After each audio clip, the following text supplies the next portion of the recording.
Perkenalkan, nama saya Putri Andira Ramadan Rifai dengan nomor induk mahasiswa NIM L0112311048. Saat ini saya merupakan mahasiswi aktif di Fakultas Ilmu Kelautan, Universitas Hasanuddin. Pentingnya isolasi DNA pada ikan. Isolasi DNA pada ikan merupakan salah satu tahapan penting dalam penelitian genetika dan konservasi sumber daya perairan.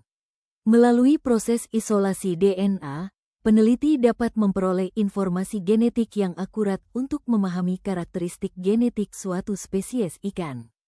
Informasi ini sangat berguna dalam mengkaji tingkat keanekaragaman hayati, hubungan kekerabatan antar spesies, serta variasi genetik dalam satu populasi. Selain itu, isolasi DNA juga berperan dalam mengetahui dampak perubahan lingkungan terhadap ikan, seperti pencemaran atau perubahan habitat. Dengan adanya data genetik yang diperoleh, strategi konservasi dapat dirancang secara lebih tepat dan efektif, sehingga mendukung upaya pelestarian ikan dan menjaga keseimbangan ekosistem perairan.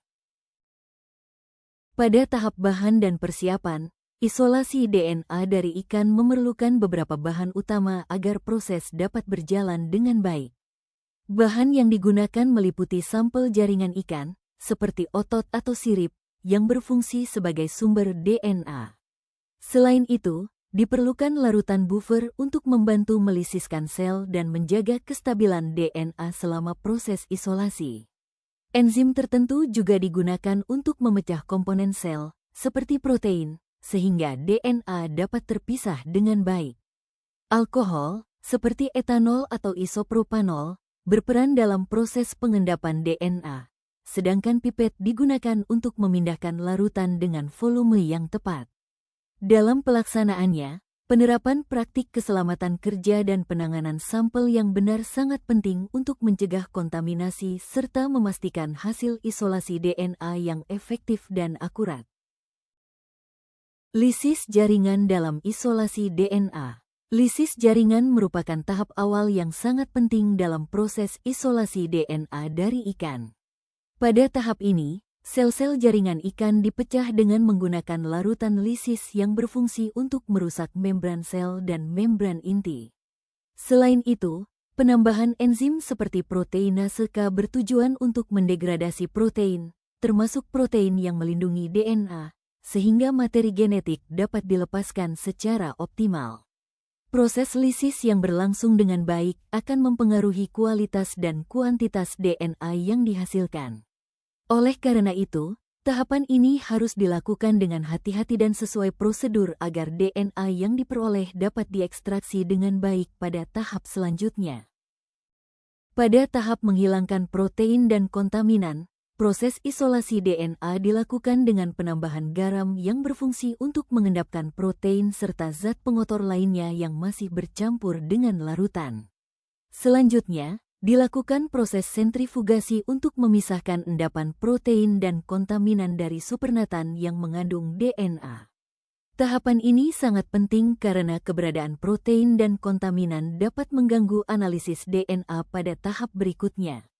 Dengan pemisahan yang optimal, DNA yang diperoleh akan memiliki tingkat kemurnian yang lebih tinggi sehingga dapat digunakan secara efektif dalam berbagai aplikasi biologi molekuler dan genetika. Pada proses presipitasi DNA, alkohol seperti etanol atau isopropanol ditambahkan ke dalam larutan yang mengandung DNA. Penambahan alkohol ini bertujuan untuk mengendapkan untaian DNA sehingga dapat terlihat secara fisik. Pada kondisi tersebut, DNA akan terpisah dari larutan dan pengotor yang masih tersisa. Tahapan presipitasi ini sangat penting karena memungkinkan DNA untuk dikumpulkan dengan lebih mudah melalui proses sentrifugasi. DNA yang telah mengendap kemudian dapat dicuci dan disimpan dengan baik untuk digunakan pada analisis selanjutnya, seperti uji biologi molekuler dan penelitian genetika.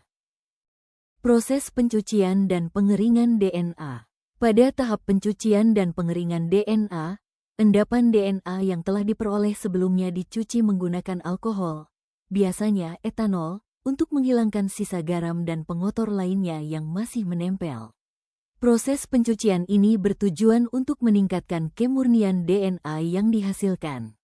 Setelah itu, DNA dikeringkan dengan cara pengeringan udara agar sisa alkohol dapat menguap sepenuhnya. Tahap pengeringan ini penting karena sisa alkohol dapat mengganggu proses analisis selanjutnya. Produk DNA yang telah kering kemudian dilarutkan kembali dalam larutan penyangga, seperti buffer TE, untuk menjaga stabilitas DNA sehingga dapat disimpan dalam jangka waktu yang lebih lama dan digunakan pada analisis di masa mendatang. Terima kasih dan sampai jumpa.